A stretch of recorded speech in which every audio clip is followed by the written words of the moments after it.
All right, Robert Drury back again. We're here for another Game 10 tonight. Current rating is 2053, and let's see if we can find us a game.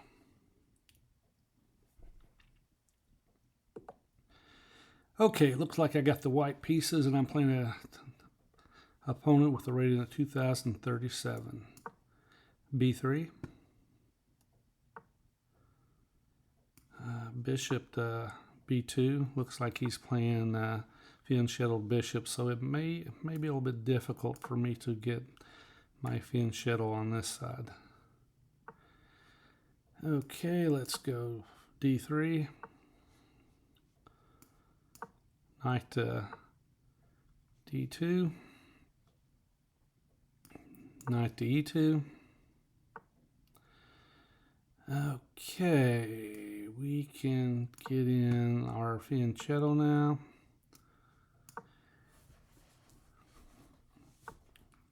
Okay, we will push H3. I will hold off on pushing the AE pawn simply because there's really nothing going on. Plus he has a pawn on C5. Okay, let's castle.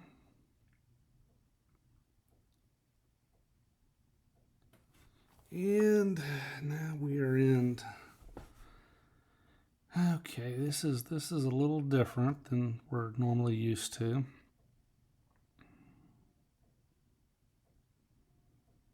If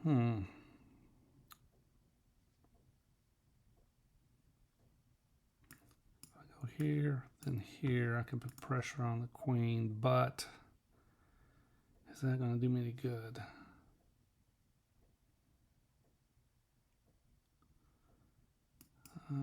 Do I hit in the center?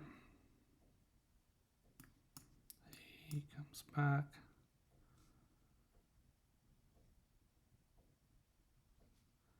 All right, what we'll do is we'll come this way and see if we can. Not really sure what we're gonna attempt to at this point.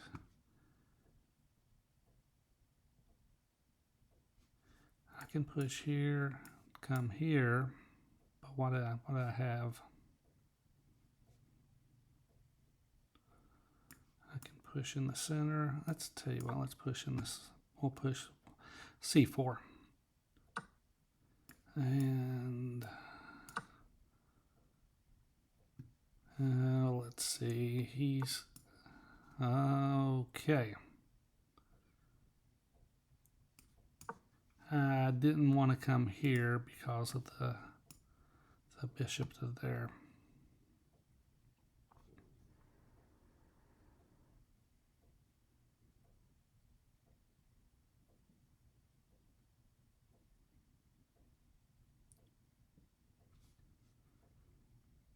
I may come here and there.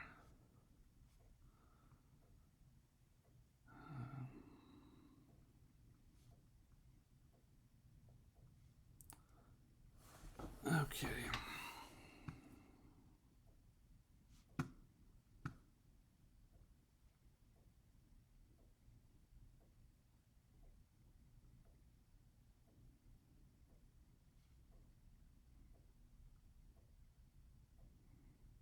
All right, let's try that. We'll push our knight to here. And he does not want us to do that.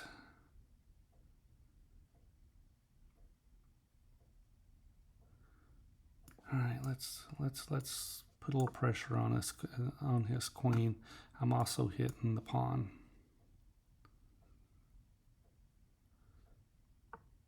He's coming there.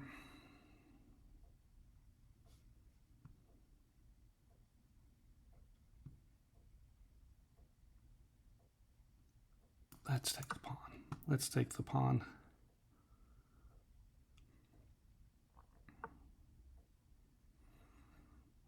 Okay, we'll come back. I don't want to lose the.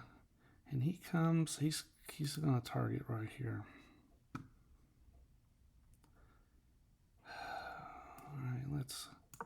let's put more pressure on his queen.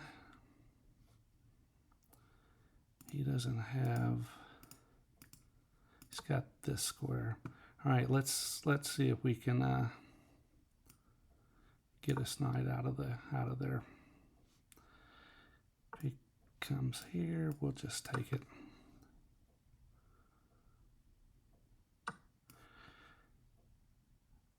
All right, we're up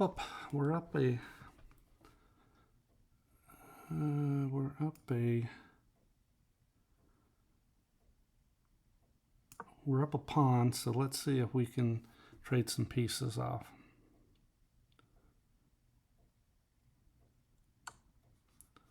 Okay.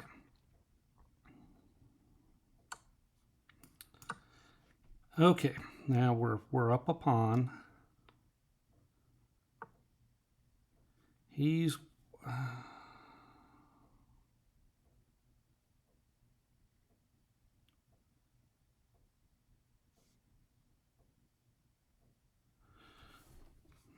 I can trade out.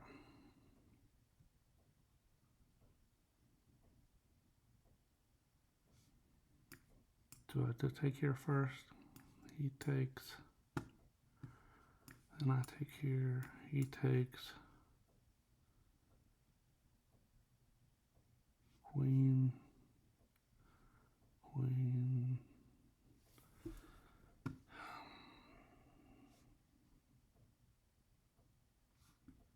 All right, let's go this route first.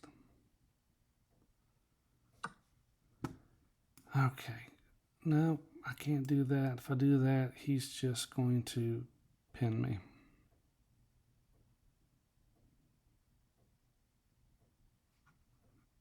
Let's see. If I go here, he pins. I can take.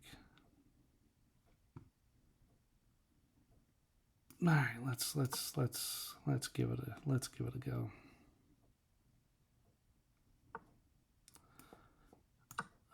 Okay, we give that a go.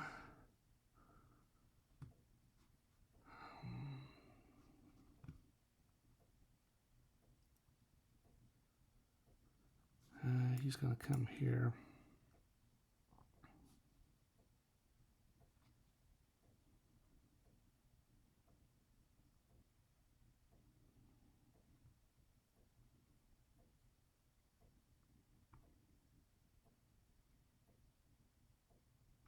If he gives me an opportunity, I can slide my bishop back to here.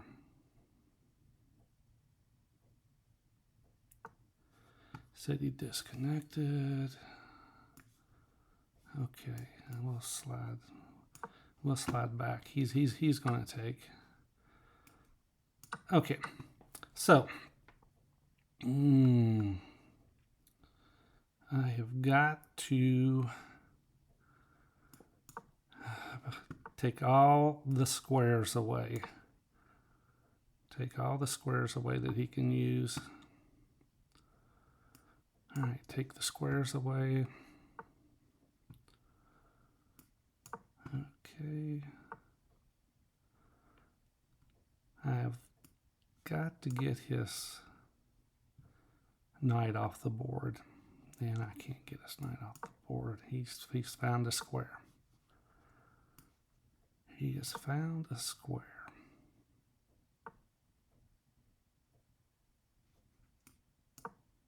Okay.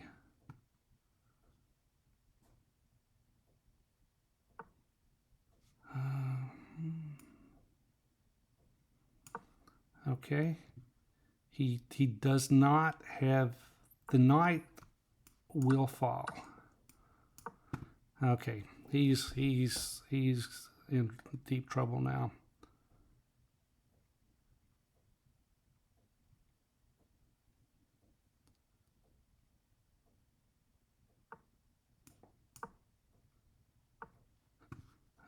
Okay. Yeah, he's in trouble now. He can't contend with protecting these pawns and a pass pawn. It just won't work out for him. And here we go.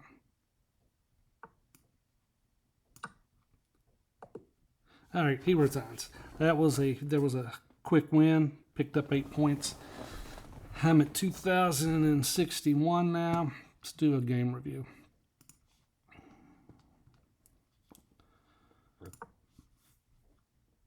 Okay, once again, Nimzo Larson. I play this move because it kind of disguises what you're doing. Now, with the Nimzowitz Larson, I looked it up, and I think on chess.com on master games, there's probably 3.8, 3.9 million master games. And the Nimzo Larson, I believe, is 22,000 when I looked it up. So you're seeing you're cutting down on a lot of games. So a lot of players at my level, they don't see the Nimzo Larson often. So that's one of the reasons we start with it. And another issue is this is usually not the way that people start playing against the Nimzo Larson. But one of the issues is once you get into turn it into a Hippo, the numbers on chess.com went down to just under 20, under 30, somewhere along through there, as far as out of 3.9 million of master games where it got into a Hippo type of setup. Okay, let's go forward. Okay, so he played his bishop here, so that's going to cause problems with me developing my g3. So I'm just kind of making my other Hippo moves until I get to that point. But he plays d5, which now he blocks this bishop. So I played a quick g3. Now he could push, but if he did, I'm just going to lock it up. Then I'll still get my g3. I'll have a bishop would come this way in that scenario. Okay, so I'm going on with my Hippo. I've got almost a full Hippo. I'm not playing this move because he's got a pawn here on c5, and he could kind of get a pawns rolling down the board at me, and I just wanted to wait, see what would take place. Okay, he brings his queen. He plays this move. I'm not sure what his thought process is. It could be just a waiting move for him to figure out what I'm doing. All right, let's go back one. I wasn't sure what route to go here. The engine likes f4. I actually thought about f4, c4, a4, g4. The engine likes all those moves.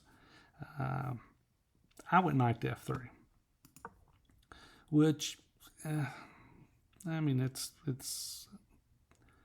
a little worse than the other moves, but it's really not giving anything away yet. He castles and c4. Back one. Engine likes c4, a4. So you're not going c4 because at some point we got to chip away at the center.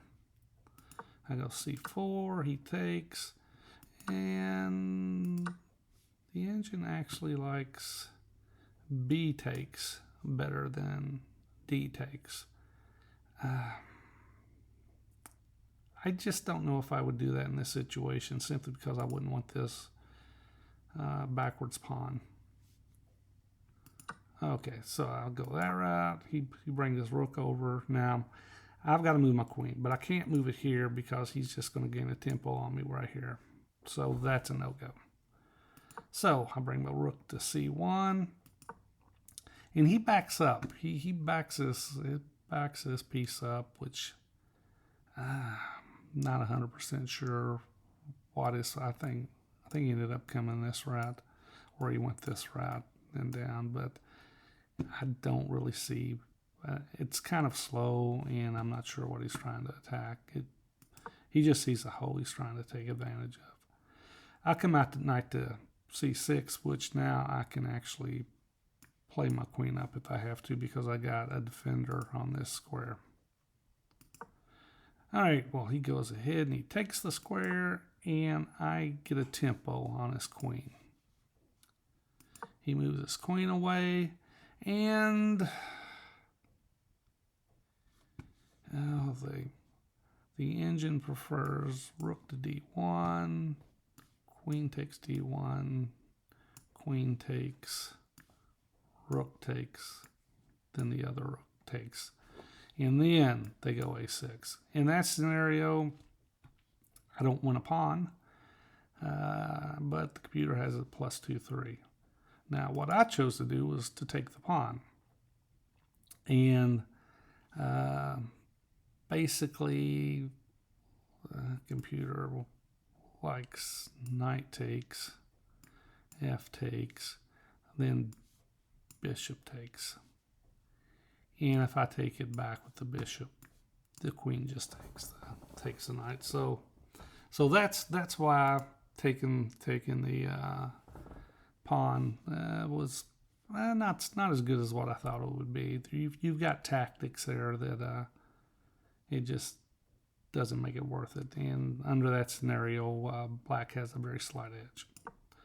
All right, so he moves his knight back. Rook to d1 is actually 1 + 2, 2. Instead, I brought my knight back. All right, so if I went rook, he can go knight. I can't go knight. It's wrong knight. Knight to d6, and then knight to b5.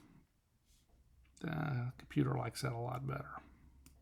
All right, I bring my knight back. He brings his knight in. He's eyeing this square, and I bring my knight up to keep him out of this square.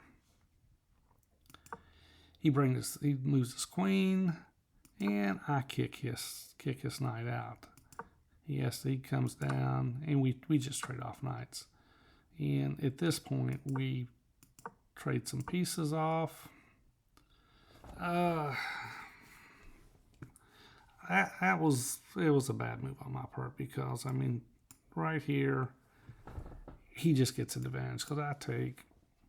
This other knight comes down and it's hitting this, and I have to back up to here, and he's got a decent advantage. All right, but he does not follow that. Instead, he takes, and which gives me the advantage. And he brings his bishop over. I'm up a pawn, so I trade out. He takes back, and this move, Engine didn't like it so much. Engine said, just go ahead and trade pieces. And then I could bring my queen to d8, and I'm in this position, which makes more sense than what I did.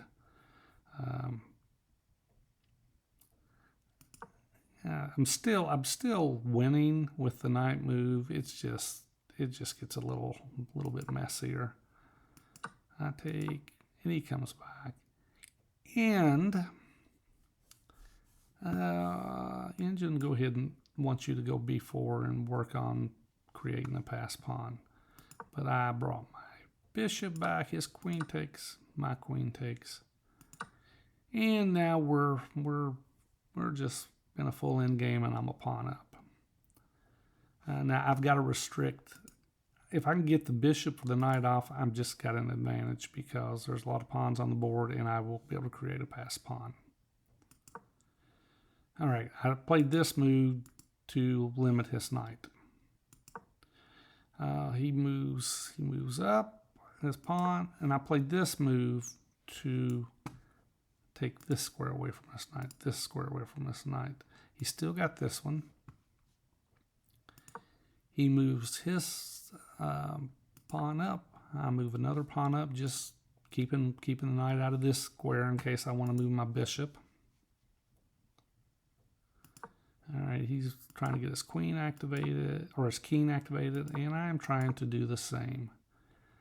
Okay, he's threatening to come in right here, and I have to stop that, so I stop that. His queen, or his king comes around, and I bring my bishop down to protect. And now he's running out of moves. If he goes knight to h8, and which was his best choice then to here, and he's got the potential here. But if he goes knight to h8, I can, well, if I push there, then I open the square up. So got a lot of barrels there. So, but he doesn't. He goes the wrong direction with it, which just now it's guaranteed that it's going to be traded off. And at this point, I'm just winning. It's just a matter of time. I'm going to keep my pawns on the board. In there, he brings the knight out finally. I take it off, king, and and it's just over at this point because I'm going to push this pawn, create a pass pawn, plus I got an in here, and he can't protect these two pawns. And as you can see, this is what happened. Pawn is passed, and he resigns at that point because it's just pointless. He takes here, I'm going to take here. Even if he pushes there, I'm going to take, and he can't do anything about because these two pawns are going to fall. I'm going to have at least 1, 2, 3, 4 pass pawns over here, so it's all over. But with that, I will call it a night, and I will see you tomorrow night. And I am currently 2061. Thank you. Bye.